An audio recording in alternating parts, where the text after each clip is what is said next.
Good evening. Hi, my name is Pam Kelly.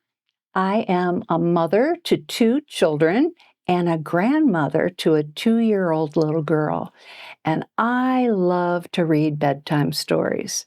Actually, I like to read all kinds of books, but bedtime stories, when you can snuggle up with loved ones, are always so much fun. And I am thrilled to be here tonight and honored to be able to read a bedtime story to you. The story tonight that we're going to read is The Snail and the Whale. And it's about a little tiny snail and a huge, big, gray-blue humpback whale. And they go on quite the adventure. So I hope you'll enjoy this story. This is the tale of a tiny snail and a great big gray-blue humpback whale. This is a rock as black as soot, and this is a snail with an itchy foot.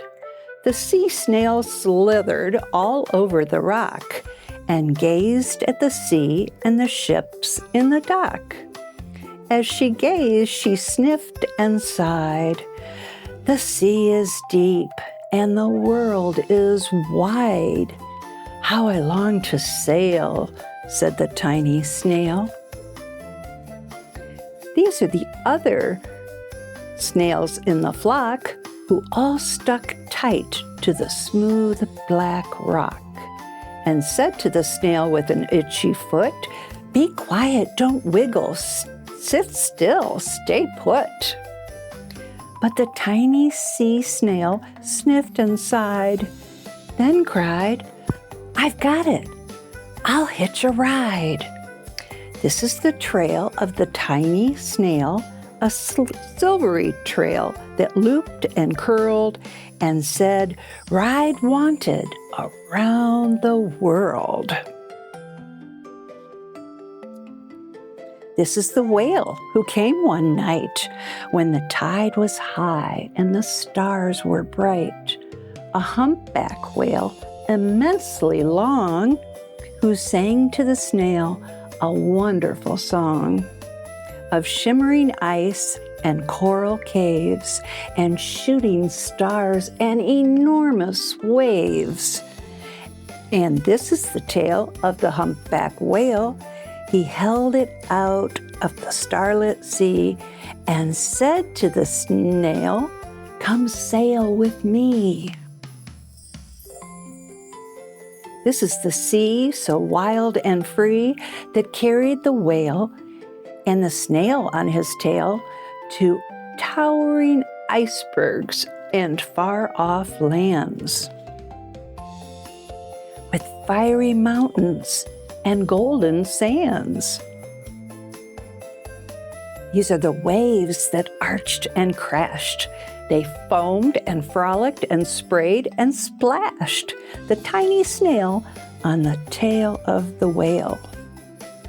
These are the caves beneath the waves, where colorful fish with feathery fins and sharks with hideous, toothy grins swam past the whale and the snail on his tail. This is the sky, so vast and high, sometimes sunny and blue and warm, sometimes filled with a thunderstorm, with zigzag lightning, flashing and frightening, the tiny tail on the tail of the whale. And she gazed at the sky, the sea, the land, the waves and the caves and the golden sand. She gazed and gazed, amazed by it all. And she said to the whale, "I feel so small." But then came the day the whale lost his way. These are speedboats running a race, zigging and zooming all over the place, upsetting the whale with their ear-splitting roar, making him swim too close to the shore. "This is the tide," slipping away. And this is the whale lying beached in a bay. "Quick, off the sand, back to the sea," cried the snail. "I can't move on land, I'm too big," moaned the whale. The snail felt helpless and terribly small. Then, "I've got it," she cried, and started to crawl. "I must not fail," said the tiny snail. This is the bell on the school in the bay, ringing the children in from their play. This is the teacher holding her chalk, telling the class, "Sit straight, don't talk." This is the board, as black as soot. And this is the snail with the itchy foot. "A snail, a snail!" The teacher turns pale. "Look," said the children, "it's leaving a trail." This is the trail of the tiny snail, a silvery trail saying, "Save the whale."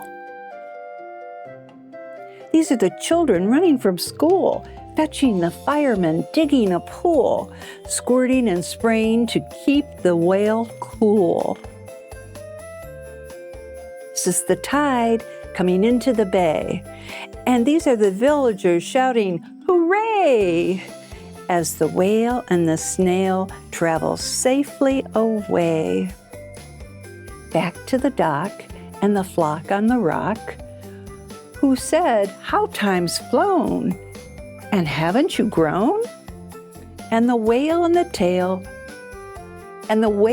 snail told their wonderful tale of shimmering ice and coral caves and shooting stars and enormous waves, and how the snail, so small and frail, with her looping, curling, silvery trail, saved the life of a humpback whale.